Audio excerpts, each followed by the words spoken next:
بسم اللہ الرحمن الرحیم۔ نام کتاب یاد رکھنا۔ شہید حمید سیاہ کلی مرادی کی داستان زندگی، آپ کی ہمسر کی زبانی۔ سورج تقریباً غروب ہو چکا تھا۔ اس وقت نہ کوئی ہوٹل کھلا ہوا تھا اور نہ ہی کہیں کھانا مل رہا تھا۔ ہم اس قدر تھک چکے تھے کہ کھانے کی تلاش میں جانے کی ہمت نہ تھی۔ کچھ بسکٹ خریدے اور واپسی کے لیے ٹیکسی پر سوار ہو کر میدان ہفتہ دو تن کی جانب روانہ ہوئے۔ ہم نے وعدہ کیا تھا کہ رات تک گھر پر ہوں گے۔ حمید نے چند مرتبہ معذرت کی کیونکہ ہم مجمع کی زیادتی اور ایک دوسرے کو گم کرنے کی وجہ سے کچھ کھا نہیں سکے تھے۔ ہفتہ دو تن میدان سے قزوین کی طرف کوئی گاڑی نہیں جا رہی تھی، اسی لیے ہم مجبوراً زنجان کی طرف جانے والی بس میں سوار ہو گئے تاکہ بیچ راستے میں اتر جائیں۔ بری طرح تھک چکی تھی۔ اس بھوک کے عالم میں بسکٹ بہترین غذا تھے۔ حمید نے ہنستے ہوئے کہا، آپ کم خرچ بیوی ہیں۔ میں نے نہ صبح سے آپ کو ناشتہ کروایا ہے، نہ ہی دوپہر کا کھانا، اور رات کا کھانا تو قزوین میں ہی کھائیں گے۔ اگر اتنی کم خرچ رہیں گی تو ہر ہفتے آپ کو سفر پر لے جاؤں گا۔ ہم اسی طرح کے ایک روزہ سفر پر بہت زیادہ جایا کرتے۔ کم سے واپس آئے تو رشتہ داروں سے ملاقات کا سلسلہ شروع ہو گیا۔ حمید نے میرے لیے کوٹ خریدا تھا۔ ہمیشہ کی طرح انہوں نے میرے لیے سب سے زیادہ اسٹائلش لباس پسند کیا تھا۔ عام طور پر میرے لیے کپڑے یا اصلی پھول تحفے میں خریدتے، میں بھی ان کے لیے عطر یا پرفیوم خریدتی۔ وہ ہر طرح کا عطر اور پرفیوم استعمال کرتے تھے، گل یاس اور گل محمدی کے عطر سے لے کر فرانس اور ہائلیدی ولاؤ کے پرفیوم تک۔ اس سال عید پر حمید بہت خوش سلیقہ لگ رہے تھے۔ کوٹ سوٹ اور دھوپ کے چشموں کے ساتھ انہوں نے وہ گھڑی بھی پہنی تھی جو میں نے ان کے لیے روز عقد پر تحفے کے طور پر خریدی تھی۔ عید نوروز کے 2 دن بعد جمعرات کو حمید اسی طرح امام بارگاہ گئے تھے۔ آدھی رات ہو چکی تھی کہ انہوں نے فون کیا اور امام بارگاہ کے ساتھیوں کے ساتھ رد عمل کے بارے میں بتایا۔ دوستوں نے انہیں عام طور پر فوجی یا خادمی کے لباس میں دیکھا تھا اور اب اچانک کوٹ سوٹ میں، وہ بھی استری ہوئے۔ حمید نے کہا، امام بارگاہ میں سب نے خوب پذیرائی کی، سب میرا کوٹ لے لے کر پہنتے تھے۔ میں حمید کی خوشی میں خوش تھی۔ خدا حافظی کے وقت میں نے کہا، کل ہم بوئین زہرا فرشتہ خالہ کے گھر چلیں؟ حمید نے کہا، ٹھیک ہے چلتے ہیں۔ ہم باقی رشتہ داروں کے گھر تو جا چکے ہیں، آپ کی سب سے چھوٹی خالہ کے گھر بھی چلتے ہیں، یقیناً خوش ہوں گی۔ صبح جب انہوں نے گھنٹی بجائی تو میں نے جلدی سے سب سے خدا حافظی کی، جوتے پہنے اور دروازے پر پہنچی۔ حمید نے کہا، سوار ہو جائیں، چلتے ہیں۔ میں نے کہا، حمید جان مذاق نہ کریں، ہمیں بوئین زہرا جانا ہے، 40 کلومیٹر کا فاصلہ ہے، بائک گھر پر رہنے دیں، ہم گاڑی سے چلتے ہیں۔ میں نے جتنا بھی اصرار کیا وہ نہ مانے۔ انہوں نے کہا، بائک پر زیادہ مزہ آتا ہے۔ جیسے ہی میں بائک پر بیٹھی ویسے ہی ہمیشہ کی طرح GPS کی کی طرح بولنا شروع ہو گئی، حمید دھیان رکھیں، سیدھا جائیں، اب بائیں طرف مڑیں، ہم میدان کے نزدیک ہو رہے ہیں، اسپیڈ بریکر قریب ہے، اپنی رفتار کم کریں۔ اسٹریس کی وجہ سے میں ایسی باتیں کرتی تھی، مجھے پریشانی تھی کہ کہیں کچھ ہو نہ جائے۔ حمید نے کہا، آپ ایسا کیوں کرتی ہیں؟ چلانے والے کی توجہ ہر طرف ہوتی ہے، میں خود مائیکل شومیکر ہوں۔ میں نے کہا، میں ابھی تک شہر سے باہر اتنی مصروف شاہراہ پر بائک پر سوار نہیں ہوئی ہوں، میرے بس میں نہیں ہے، مجھے ڈر لگتا ہے۔ جب بڑی بڑی گاڑیاں ہمارے قریب سے گزرتی ہیں تو میں پوری طاقت کے ساتھ اپنے آپ کو حمید سے چپکا لیتی اور زیر لب دعا کرتی کہ صحیح سلامت منزل تک پہنچ جائیں۔ اس دوران حمید کو شیطانی سوجی تھی اور جان بوجھ کر ایسے راستوں سے جاتے جو پتھریلے ہوتے یا گڑھوں والے، پھر بعد میں کہتے، دیکھیں کتنا مزہ آتا ہے، اپنے آپ کو اگلی بار کے لیے تیار کر لیں، اور پھر بائک کے پہیوں کو عین گڑھے میں ڈال دیتے۔ اس وقت تک تو میں بائک پر سوار ہونے سے بھی ڈرا کرتی تھی۔ پتھروں اور گڑھوں کا تو کیا ذکر، میں نے اپنی آنکھیں بند کر لی تھیں اور ہاتھوں کو مضبوطی کے ساتھ حمید کے گرد لپیٹ لیا تھا تاکہ گر نہ جاؤں۔ بات یہاں تک پہنچ گئی کہ میں بول پڑی، حمید چھوڑیں، میں پیدل چلی جاؤں گی، اپنے قدموں پر چل کے جاؤں گی، بہتر ہے۔ پھر جھوٹ موٹ میں ناراضگی کا اظہار کرنے کی خاطر میں نے اپنا چہرہ پھیر لیا۔ حمید نے کہا، عزیز من، دوستی کر لیں، میاں بیوی کا جھگڑا 10 منٹ سے زیادہ طویل نہیں ہونا چاہیے، خدا کو پسند نہیں ہے۔ میں نے کہا، نہیں وہ بات تو گھر کے لیے ہے، بائک پر بات الگ ہے۔ حمید کو سمجھ آیا کہ میں مذاق میں ناراض ہوں، تو بائک کی رفتار مزید بڑھا دی۔ میں بہت ڈر چکی تھی، اس لیے بولی، ٹھیک ہے عزیز من، مجھ سے غلطی ہو گئی، میں آپ سے محبت کرتی ہوں اور دوستی کر لی ہے۔ ابھی آدھا راستہ بھی طے نہیں ہوا تھا کہ بائک کا ایک ٹائر پنکچر ہو گیا۔ خدا نے بہت رحم کیا، قریب تھا کہ ہم دونوں بائک سمیت کسی گاڑی کے نیچے آ جاتے، اور اب ہم راستے میں کھڑے تھے اور مدد کی تلاش میں تھے۔ میں پنکچر ہوئی بائک کے قریب کھڑی تھی، حمید کچھ آگے ہاتھ ہلا رہے تھے کہ کوئی ہماری مدد کرے۔ قسمت سے ایک پک اپ ملی، حمید نے بائک کو ڈرائیور کی مدد سے پک اپ کے پیچھے لگایا اور پنکچر ٹھیک کرنے کی پہلی دکان پر رکے اور پھر دوبارہ روانہ ہوئے۔ فرشتہ خالہ نے ہماری خوب مہمان نوازی کی اور ہمیں مجبور کر دیا کہ دوپہر کے کھانے پر ٹھہریں۔ جب واپسی کے لیے بائک پر سوار ہوئے تو سورج غروب ہو چکا تھا۔ ہم دونوں سردی کے مارے یخ ٹھنڈے ہو گئے تھے، میرے ہاتھ پاؤں خشک ہو گئے تھے۔ جب بائک سے اتری تو قدم اٹھا کر چل نہیں پا رہی تھی، آنکھیں بھی دو خون کے پیالوں کی طرح سرخ ہو گئی تھیں۔ جو بھی دیکھتا اسے لگتا کہ بہت زیادہ روئی ہوں۔ ابھی تک اتنا لمبا راستہ بائک پر نہیں گئی تھی، لیکن اس تمام تر سختی کے باوجود مجھے یہ سب اتفاقات پسند تھے۔ عید کی چھٹیاں ختم ہوئی تو حمید کے بہن بھائیوں کے ساتھ امام زادہ فلات گئے۔ بہت مزہ آیا، فوارے کے قریب آگ جلائی تھی اور بہت ساری تصویریں کھینچی۔ حمید اپنے بھائیوں کے ساتھ والی بال کھیل رہے تھے، وہ بالکل نہیں تھکتے تھے۔ باقی سب 10 منٹ کھیل کر بیٹھ جاتے تھے تاکہ آرام کر لیں، لیکن حمید مسلسل اپنے قدموں پر کھڑے تھے۔ میں دعا کرنے لگی تھی کہ اس زندگی میں کبھی غم اور دوری نہ آئے۔ ابھی عید کو گزرے چند دن نہیں گزرے تھے کہ حمید نے کہا، اس سال قسمت نہیں ہوئی کہ ساتھ میں مناطق جنوب جا سکیں۔ مجھے اچھا لگے گا اگر ممکن ہو اور ہم کچھ دن کے لیے شہداء کی خدمت کے لیے جائیں۔ میں نے کہا، اگر ممکن ہو تو میں بھی ساتھ چلوں گی، کیونکہ ابھی تک ہماری کلاسیں شروع نہیں ہوئی ہے۔ اسی وقت انہوں نے فون نکالا اور راہیان نور کے ڈپٹی چیف آف اسٹاف حاج محمد سباگیان کو کال کی۔ حاجی حمید کو پہلے ہی سے جانتے تھے، اسی لیے نہایت گرم جوشی کے ساتھ حمید سے احوال پرسی کی۔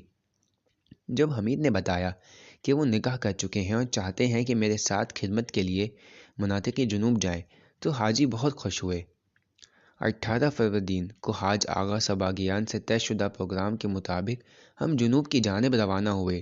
کیونکہ قافلے کے ساتھ جانے والی ایمبولینس میں ایک نرس کی ضرورت تھی، لہٰذا میں نے یہ کام قبول کیا۔ میں چاہتی تھی کہ شہداء اور راہیان نور کے زائرین کی ہر ممکن طریقے سے خدمت کروں۔ حمید بھی دہلاویہ کے علاقے میں شہید ڈاکٹر مصطفیٰ چمران کے مقتل میں بطور خادم سرگرم عمل ہو گئے۔ میں روزانہ صبح ایمبولینس میں سوار ہوتی اور قافلے کے ساتھ علاقوں کا چکر لگاتی۔ ان چند دنوں میں حمید سے ملاقات کی فرصت ہی نہ ملی۔ آب و ہوا کے باعث بیمار ہونے اور مدد کی ضرورت رکھنے والے افراد کی تعداد زیادہ تھی۔ ان امدادی سرگرمیوں سے زیادہ میرے لیے ایمبولینس تھکا دینے والی تھی۔ تقریباً ہم 16 گھنٹے اس جگہ سے اس جگہ حالت سفر میں ہوتے۔ رات ہوتی تو ایسا لگتا کہ میرے جسم کی ہڈیاں ٹوٹ جانے کے قریب ہیں۔ آخری رات ایمبولینس میں شہید کلہر کے کیمپ آئے۔ یہ کیمپ دو کوہا کے سامنے شہر اندمشق کے داخلی راستے پر موجود تھا۔ میں نے حمید کے ساتھ طے کیا تھا کہ وہاں ایک دوسرے سے ملاقات کریں گے۔ آدھی رات تک بیماروں کا تانتا بندھا تھا اور میں ان کی مدد کر رہی تھی۔ حالات کچھ مناسب ہوئے تو میں نے تھکاوٹ کے باعث اپنا سر ایمبولینس کے دروازے پر ٹکا دیا، پاؤں نیچے کو لٹک رہے تھے۔ اس قدر تھک چکی تھی کہ پتہ ہی نہیں چلا کب سو گئی۔ اذان فجر کے قریب ایک دل نشین مناجات کی آواز سے کہ جو کیمپ کے احاطے میں نشر کی جا رہی تھی میں بیدار ہو گئی۔ آنکھیں کھولی تو حمید کو دیکھا جو میرے نزدیک فٹ پاتھ پر بیٹھے تھے۔ چاند کی روشنی میں حمید کا تھکا ہوا چہرہ لباس خادمی اور سبز رنگ کی ٹوپی کے ساتھ اور زیادہ دیکھنے کے قابل ہو گیا تھا۔ میں نے پوچھا، حمید جان آپ کب سے یہاں پر ہیں؟ مجھے کیوں نہیں اٹھا دیا؟ انہوں نے کہا، تقریباً 3 گھنٹے ہو چکے ہیں کہ یہاں پر ہوں۔ جب دیکھا کہ آپ سو رہی ہیں تو دل نہیں چاہا کہ بیدار کروں۔ یہاں بیٹھ گیا تاکہ آپ کا خیال بھی رکھوں اور آپ آرام کریں۔ میں مسکرا دی اور بولی، حالانکہ ان چند دنوں میں ایمبولینس سے 2-3 ہزار کلومیٹر کا سفر طے کرنے کے باعث میرا جسم ٹوٹ رہا ہے، لیکن آپ کو دیکھ کر میری تمام تر تھکاوٹ دور ہو گئی۔ اگر آپ کہیں تو پیدل ہی آپ کے ساتھ اہواز تک چل پڑوں گی۔ صبح کی خنک فضا میں ہم دونوں کیمپ کے احاطے سے نکل کر امام بارگاہ کی طرف چل پڑے۔ شہداء سے نزدیکی کے سبب ایک خوبصورت چیز جو انسان کو شہر میں بہت کم نصیب ہوتی ہے وہ نماز صبح ہے کہ جو اول وقت جماعت کے ساتھ ادا کرتے ہیں، بالکل زمانہ جنگ کی طرح، جس کے بارے میں سن رکھا تھا کہ سب ایک دوسرے سے اگلی صف میں شرکت کے لیے سبقت کیا کرتے۔ نماز فجر کے بعد حمید اپنے باقی ماندہ کاموں کو نمٹاتے کے لیے دہلاویہ پلٹ گئے تاکہ کل قزوین جا سکیں، لیکن کیونکہ میری کلاس تھی لہٰذا اسی دن میں اندمشق سٹرین میں سوار ہو گئی اور تہران آ گئی تاکہ بس سے قزوین واپس آ سکوں۔ جنوب سے واپس آئے تو میرا ذہن حمید کی سالگرہ سے متعلق سوچ میں پڑ گیا تھا۔ میں چاہتی تھی کہ اس سال جب میں حمید کے ساتھ ہوں تو ان کی سالگرہ پر ہم اپنے طور پر جشن سالگرہ منائیں۔ 4 اردیبہشت حمید کی پیدائش کے دن میں صبح 5 بجے نیند سے ڈر کر بیدار ہو گئی۔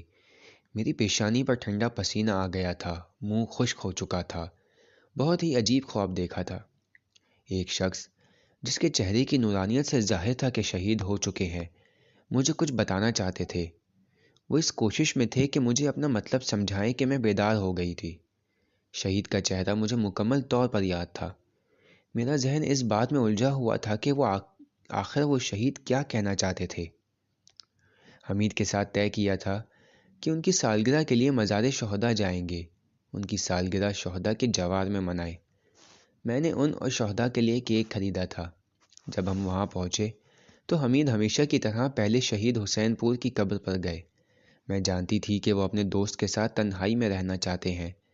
میں آہستہ آہستہ چل کر اسی صف میں آگے بڑھ گئی۔ کیک ہاتھ میں لیے قبروں کے اوپر موجود شہداء کی تصاویر دیکھ رہی تھی۔ ان میں سے ہر ایک کی ایک خاص عمر، ایک خاص چہرہ، لیکن سب پر ایک مخصوص اطمینان تھا۔ سب کی آنکھیں پر امید تھیں۔ میں اپنی سوچوں میں گم تھی کہ اچانک ٹھٹک گئی۔ ان تصاویر میں ایک انہی شہید کی تھی جنہیں میں نے خواب میں دیکھا تھا۔ بالکل وہی نگاہیں تھیں۔ شہید اردشیر ابراہیم پور۔ ایک خاص جذبہ تھا ان کا۔ میں ہمیشہ یہ سوچتی تھی کہ یہ شہید مجھ سے کچھ کہنا چاہ رہے تھے۔ ان کی نگاہوں میں باتوں کا ایک سمندر تھا۔ اس دن کے بعد جب بھی شہداء کے مزار جاتے تو حمید شہید حسین پور کی قبر پر جایا کرتے اور میں ان شہید کی قبر پر، حالانکہ میں نہیں جان سکی تھی کہ وہ کیا کہنا چاہتے تھے، لیکن ہمیشہ ان کے قبر کے پاس مجھے ایک خاص سکون نصیب ہوتا۔ فاتحہ اور شہداء کی زیارت پڑھنے کے بعد ہم گلزار شہداء کی ہریالی سے پر حصے کی جانب آ گئے۔ باغ میں بیٹھ گئے، کیک کو درمیان میں رکھا اور تصویر بھی کھینچی۔ کیک کاٹتے وقت حمید اپنا چہرہ اٹھا کر بولے، فرزانہ آپ کی زحمتوں کا شکریہ۔ میں آپ سے کہنا چاہتا ہوں لیکن ڈرتا ہوں کہ کہیں آپ ناراض نہ ہو جائیں۔ میرا دل بیٹھ گیا، منہ میں موجود کیک کے ٹکڑے کو نگل نہیں سکی۔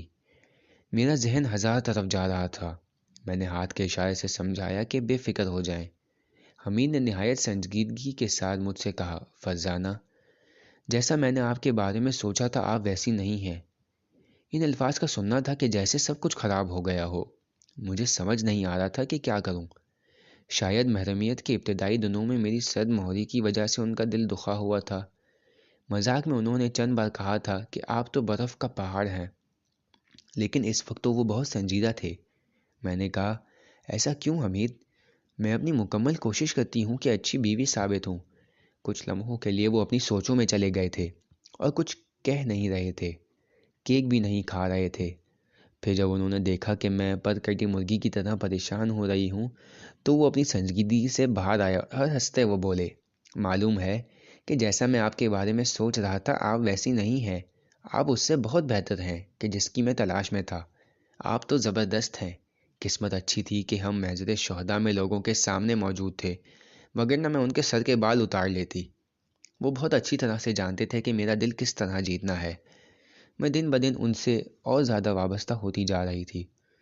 ان کا نہ ہونا مجھے اذیت دیتا تھا، یہاں تک کہ چند گھنٹے جب وہ نہ ہوتے تو میں اپنے آپ کو پڑھائی، یونیورسٹی اور قرآن کلاسز میں مصروف کر لیتی تاکہ ان کی دوری محسوس نہ کروں۔ مئی کے مہینے میں انہیں 3 ماہ پر مشتمل میڈیکل کے ایک کورس میں شرکت کرنی تھی۔ میں نے کبھی انہیں جانے سے نہیں روکا، ہر کورس میں شرکت کے لیے ان کی حوصلہ افزائی کرتی، لیکن 3 مہینوں کی دوری در حقیقت میرے اور حمید دونوں کے لیے سخت تھی۔ اردیبہشت کی 16 تاریخ کو ہم حمید کی بھتیجی کی سالگرہ کے لیے گئے تھے۔ اس کے اگلے روز، حالانکہ دیر ہو چکی تھی لیکن حمید ہمارے گھر تک آئے۔ قرآن کے سائے میں گزرے، خدا حافظی کی اور چلے گئے۔ حمید کو رخصت کر کے ابھی ان کے پیچھے پانی چھڑکا تھا اور دروازہ بند ہی کیا تھا کہ ان کی یاد آنے لگی۔ ویسا ہی محسوس ہو رہا تھا جیسا حمید نے میرے راہیان نور کے سفر پر جاتے وقت کہا تھا۔ ایسا محسوس ہو رہا تھا جیسے میرا دل اپنے ساتھ لے گئے ہوں۔ پورے سفر میں 2-3 بار فون کیا، کیونکہ وہ بس میں سوار تھے، لہٰذا زیادہ گفتگو نہ ہو سکی۔ سفر کے اگلے دن ابھی میں مصلح سے اٹھی بھی نہ تھی کہ ان کا فون آ گیا۔ حمید نے کہا، یہاں کیمپ کے احاطے میں ایک جیسمین پھول کی جھاڑی ہے، میں نے اس کے قریب آ کر آپ کو فون کیا، اس پھول سے آپ کی جانماز کی خوشبو آتی ہے۔ میں نے کہا ٹھیک ہے، پھر اگلی 3 مہینے ہماری ملاقات کی جگہ یہی جیسمین کا پھول ہے۔ تقریباً روزانہ رات کو ہم بات کرتے، صبح جوتے پہننے سے لے کر یونیورسٹی جانے اور واپس گھر آنے تک میں انہیں سب کچھ بتاتی۔ دوسرے ہفتے سے وہ مجھے اور اپنے والدین کو بہت زیادہ یاد کرنے لگے تھے۔ جب بھی فون کرتے پوچھتے، آپ ماما بابا سے ملنے گئی تھی؟ جیسے ہی میں انہیں ان کے بابا یا پھپھو کے بارے میں بتاتی تو ان کی آواز میں موجود بے چینی کو محسوس کر لیتی۔ 1.5 مہینہ بہت ہی مشکل سے کٹا۔ کورس کے دوران چند دنوں کی چھٹی ملی تھی۔ میں چاہتی تھی کہ انہیں جلد سے جلد دیکھوں۔ ہم دونوں ہی کے صبر کا پیمانہ لبریز ہو چکا تھا۔ مشہد سے وہ بس میں سوار ہوئے تو میں بار بار انہیں فون کرتی اور پوچھتی کہ کہاں ہیں، کیا کر رہے ہیں اور کب تک پہنچیں گے۔ ایسا لگ رہا تھا کہ ان کی بس حرکت نہیں کر رہی ہے۔ وقت بہت آہستہ آہستہ گزر رہا تھا اور میرا صبر تمام ہو چکا تھا۔ ہر بار فون کر کے پوچھتی، حمید نہیں پہنچے؟ وہ کہتے، نہیں بابا، ابھی بھی آدھا راستہ باقی ہے۔ ایسے موقع پر میرا دل چاہتا کہ عاشقوں کو سلیمان نبی کا قالین دیا جاتا تاکہ اتنا انتظار نہ کرنا پڑے۔ کچھ کام باقی تھے کہ جنہیں حمید کے پہنچنے سے پہلے نپٹانا تھا۔ صبح 8 بجے جلدی جلدی گھر سے نکلی اور نکاح کی انگوٹھی پہننا بھول گئی۔ آخری بار بات ہوئی تھی تو وہ قزوین کے قریب تھے۔ سبزہ میدان پر ملاقات طے کی، ایک دوسرے کو دیکھا تو صرف ہاتھ پکڑے لیا اور کرسی پر بیٹھ گئے۔ میں چاہتی تھی کہ جی بھر کر حمید کو دیکھتی رہوں۔ میرے ہاتھ کو پکڑا تھا کہ انہیں انگوٹھی کے نہ ہونے کا احساس ہوا۔ پوچھا، یعنی اتنے دن جب میں نہیں تھا تو انگوٹھی نہیں پہن رہی تھیں؟ ان کے ذہن میں ہر چیز ہوتی۔ وہ چاہتے تھے کہ ہر لحاظ سے مجھے اپنا دیکھیں، یہاں تک کہ وہ ملکیت کا احساس جو میرے ہاتھ میں موجود انگوٹھی کی وجہ سے انہیں ملتا تھا، بہت ہی مشکل سے انہیں سمجھایا کہ جان بوجھ کر نہیں بلکہ انہیں دیکھنے کی جلدی اور شوق میں پہننا بھول گئی تھی۔ میں ہر چیز کے لیے بے چین تھی، ہمارا پیدل چلنا، آئس کریم کھانا، حمید کے مذاق۔ میں چاہتی تھی کہ یہ چند دن جب وہ چھٹی لے کر قزوین آئے ہیں تو ہم ایک لمحے کے لیے بھی ایک دوسرے سے دور نہ ہوں۔ پھپھو نے حمید کو فون کیا اور کہا، کھانا تیار ہے اور آپ کا منتظر ہے۔ ہم کھانا کھا چکے تو حمید نے اپنا سوٹ کیس کھولا۔ ہمارے لیے بہت سارے سوغات لائے تھے، میرے لیے بھی کچھ کپڑے خریدے تھے۔ کپڑوں کو بہت اچھے سے طے کر کے سوٹ کیس میں رکھا تھا، ہر ایک کے درمیان پھول رکھا تھا اور ان پر عطر لگایا تھا۔ پھپھو نے حمید کی یہ سلیقہ مندی دیکھی تو مذاق میں بول پڑی، مجھے یقین نہیں آتا کہ تم وہ پہلے والے حمید ہو جو کہ شادی سے پہلے خریداری سے اس قدر دور بھاگتا تھا۔ صاف ظاہر تھا کہ انہوں نے بہت سارا وقت لگایا ہے، اور وہ تمام وقت جب ان کی کلاس نہ ہوتی تو وہ اس تلاش میں ہوتے کہ مجھے کس طرح خوش کریں۔ حالانکہ موسم بہت گرم تھا، لیکن وہ پورا ہفتہ کہ جب حمید قزوین میں تھے ہم نے ساتھ گزارا، مختلف جگہوں پر ملاقات کرتے، یہاں تک کہ ظہر کے وقت جب ہر کوئی اے سی کی ٹھنڈک اور خالی کمرے کی تلاش میں ہوتا ہے، ہم اس فکر میں ہوتے کہ کس طرح تمام لمحوں میں ساتھ ساتھ رہیں۔ کورس کے بقیہ دنوں کے برعکس یہ ایک ہفتہ بہت جلدی ختم ہو گیا اور اب انہیں کورس مکمل کرنے کے لیے مشہد پلٹنا تھا۔ دوسری مرتبہ کی دوری اور بھی زیادہ سخت تھی۔ میں نے کوشش کی کہ حمید کے سامنے افسردگی کا اظہار نہ کروں، کیونکہ میں جانتی تھی کہ حمید کی جاب میں ایسے کورس اور ذمہ داریاں بہت زیادہ ہیں۔ اگر ہر بار میں شکوہ کرتی تو حمید کے ادارے متزلزل ہو جاتے، کیونکہ پچھلی مرتبہ انہیں راستے کے کھانے سے الجھن ہوئی تھی، اسی لیے میں نے ان کے لیے سینڈوچ بنایا تھا۔ حمید روانہ ہو چکے تو وہیں صحن میں بیٹھ کر بہت روئی، اپنے آپ سے کہا، ہماری قسمت میں نہیں ہے۔ محرمیت کے ابتدائی دن خزاں اور سردی کے موسم میں گزر گئے اور ہم ایک دوسرے کے زیادہ وقت نہیں گزار سکے، اور اب جب کہ دن کے اوقات بڑھ گئے ہیں اور موسم بھی ٹھیک ہے تو حمید یہاں نہیں ہے اور ان کا کورس ہے۔ حمید کی غیر موجودگی میں روز وہ شب بہت سختی سے گزرے۔ میں اپنے ذہن میں سوچتی کہ اگر وہ یہاں ہوتے تو ہم ساتھ مل کر چہل ستون یا شاید تپنوش شہدا جاتے۔ میرا دل ان کی میٹھی زبان اور مہربانیوں کے لیے بے تاب ہو چکا تھا۔ خاص طور پر جب وہ نکاح کے بعد آنے والی میری پہلی سالگرہ پر ساتھ موجود نہ تھے۔ انہوں نے فون کیا اور مبارکباد دی، مذاق بھی کیا۔ میں افسردہ تھی کیونکہ وہ میرے پاس نہیں تھے۔ ان کا نہ ہونا میرے لیے سخت ہو چکا تھا۔ مجھے لگا کہ حمید نے میری افسردگی کو محسوس کر لیا ہے، اسی لیے فون رکھنے کے بعد انہوں نے چند پیغامات بھیجے۔ میرے لیے شاعری کی تھی اور مجھے قرۃ العین کے نام سے مخاطب کیا تھا۔ میرے لیے کچھ ادبی عبارات بھی لکھ بھیجی تھیں۔ وہ اچھی نثر بھی لکھتے تھے اور اچھے اشعار بھی کہتے تھے۔ ان کے ایک ایک لفظ میں بےتابی صاف عیاں تھی۔ حالانکہ میں جانتی تھی کہ یہ عبارات و اشعار وہ خود ہی لکھ کر بھیج رہے ہیں، لیکن پھر بھی مذاق میں لکھا، حمید آپ انتخاب کا بہت اچھا ذوق رکھتے ہیں، واقعاً بہت خوبصورت عبارات ہیں، کس کتاب سے منتخب کرتے ہیں؟ انہوں نے بے دھڑک کہا، مجھے کیا سمجھا ہے آپ نے، یہ سب میرا اپنا تحریر کردہ ہے۔ میں نے لکھا، میں مذاق کر رہی تھی عزیزم، آپ کا لکھا ہوا ہر لفظ مجھے عزیز ہے، ان میں سے ہر ایک کو کیلنڈر پر لکھا ہے تاکہ یاد رہے۔ اگلے دن فون کیا تو انہوں نے فرمائش کی کہ پچھلی رات بھیجے ہوئے شعر کو انہیں پڑھ کر سناؤں۔ ان کے اشعار ایک اپنا ترنم اور ردھم رکھتے تھے۔ میں نے اپنے طور پر ایک ردھم بنائی، گلا صاف کیا اور پڑھنا شروع کیا۔ سب کچھ غلط اور دھرم برم، جتنی بھی کوشش کی کہ میں صحیح طرح پڑھنے میں کامیاب نہ ہو سکی۔ حمید بولے، اس طرح پڑھنے پر تو آپ نے میرے تمام جذبات کا گلا گھونٹ دیا ہے۔ ہم دونوں ہی ہنس پڑے۔ میں نے کہا، حمید مجھے تو نہیں آتا ہے، آپ خود ہی پڑھ لیں۔ جب انہوں نے پڑھا تو ہر چیز ٹھیک تھی، شعر کا وزن، قافیہ اور ردھم سب اپنی جگہ پر۔ شعر کے درمیان وہ چپ ہو گئے اور بولے، میں نہیں پڑھوں گا عزیزم، مزہ نہیں آتا، آپ ہی پڑھیں تاکہ کچھ ہنس سکے۔ ماہ تیر کی 19ویں تاریخ کو مشہد میں ان کا کورس مکمل ہوا۔ حمید نہایت ہی زبردست کارکردگی کے ساتھ کامیاب ہوئے۔ ان کے تمام دروس میں 19 یا 20 نمبر آئے تھے۔ میں نے بھی اپنے امتحان میں بہت اچھے دیے تھے۔ انہوں نے ایک بار پھر بہت سی سوغات اور چیزیں خریدیں، خاص طور پر ایک عطر جسے استعمال کرنے کا کبھی بھی دل نہیں ہوتا تھا۔ جب ختم ہونے لگا تو اس ڈر سے بہت کم لگاتی تھی کہ کہیں ختم نہ ہو جائے۔ چھوٹی سے چھوٹی چیز جو وہ مجھے دیتے میرے لیے محبت کے قابل ہوتی۔ ماہ رمضان میں اچھا ماحول تھا۔ ہم پھپھو کے گھر جاتے یا حمید ہمارے گھر آتے۔ بعض دفعہ افطار تیار کر کے شہداء کے مزار پر لے جاتے۔ افطار پر پھپھو کے گھر ہماری دعوت کے دوران شادی کی تاریخ طے کرنے کی بات نکل آئی۔ حمید نے کہا، کیوں ہم نے آغا سعید کے بعد عقد کیا ہے، لہٰذا پہلے ان کی شادی کی تاریخ طے ہونے دے۔ پھپھو نے ہنس کر کہا، جہاں تک مجھے یاد ہے تمہاری پیدائش کے وقت ہمیں لگا کہ صرف ایک بچہ ہے، پہلے تم پیدا ہوئے، پھر 5 منٹ بعد سعید پیدا ہوا۔ اگر چھوٹے بڑے کا لحاظ رکھیں تو پہلے حمید کی شادی کرنی ہوگی، لیکن حمید پھر بھی نہ مانے۔ ان کا دھیان ان چھوٹی چھوٹی باتوں کی طرف ہوتا تھا۔ جب آغا سعید کی شادی کی تاریخ پکی ہو گئی تو ہم لوگوں نے بھی آبان کی دوسری تاریخ اپنی شادی کے لیے طے کی۔ تاریخ طے ہونے پر اگلے ہی دن سے ہم نے تیاری کے کام شروع کر دیے۔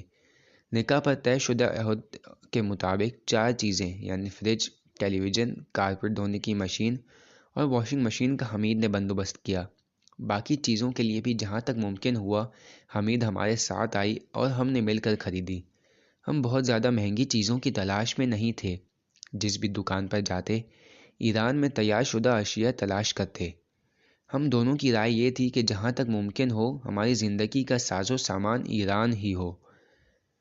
حمید نے سامان خریدنے کے پہلے دن کہا تھا، جب سید علی خامنہئی نے کہا ہے کہ داخلی یعنی ایران میں تیار شدہ اشیاء کی حمایت کریں تو ہمیں اس بات پر دھیان دینا ہے اور ایرانی چیزیں خریدنی ہے۔ شہریور کی 16ویں تاریخ کو آغا سعید کی شادی تھی۔ بہت اچھی ہوئی، لیکن حمید کے رویے سے ظاہر تھا کہ وہ زیادہ خوش نہیں ہے۔ ان کی نگاہوں سے فکرمندی ظاہر تھی۔ اپنے جڑواں بھائی کی شادی پر ان کا ایک خاص مزاج ہو گیا تھا۔ شادی کی رسم کے بعد میں ہال کے باہر ان کا انتظار کر رہی تھی، لیکن حمید اتنا محو تھے کہ مجھے وہیں ہال کے صحن میں بھول گئے۔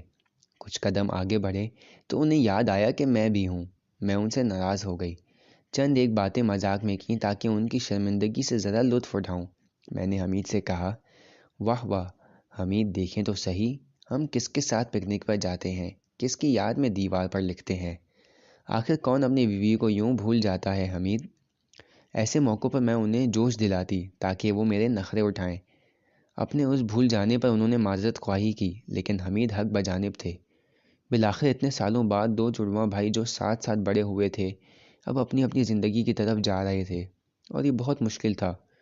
میں نے ہنس کر کہا، ہاں آپ حق بجانب ہیں حمید، میری بھی جڑواں بہن کی شادی ہوتی تو ممکن ہے میں نے بھی ایسا ہی کیا ہوتا۔ آپ اپنی جگہ درست ہیں۔ اگر سعید کی شادی کے بعد ہم جہاں بھی جاتے وہاں ہماری شادی سے متعلق سوال ہوتا۔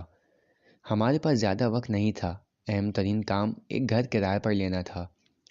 ہم ہی چاہتے تھے کہ ایک بڑا گھر کرائے پر لیں، وہ چاہتے تھے کہ میرے لیے بہترین چیزوں کو مہیا کریں۔ جو پہلا گھر ہم دیکھنے گئے وہ 120 میٹر پر محیط تھا، بہت بڑا اور روشن، اور وہ رقم جو مالک مکان نے بتائی تھی حمید کی جمع پونجی کے مطابق تھی۔ ہم دونوں ہی نے گھر پسند کر لیا تھا۔ اپنے مشترکہ گھر کے انتخاب پر خوش ہوتے ہوئے ہم دروازے سے باہر آئے تھے، ابھی بائک پر سوار نہیں ہوئے تھے کہ حمید کے ایک دوست نے کال کی۔ ان کی گفتگو ختم ہوئی تو مجھے اندازہ ہوا کہ حمید کسی سوچ میں چلے گئے ہیں۔ جب میں نے سوال کیا تو بولے، خانم، میں ایک چیز بتانا چاہتا ہوں کیونکہ آپ کو معلوم ہونا چاہیے، اگر آپ راضی ہوئیں تو وہ کام کریں گے۔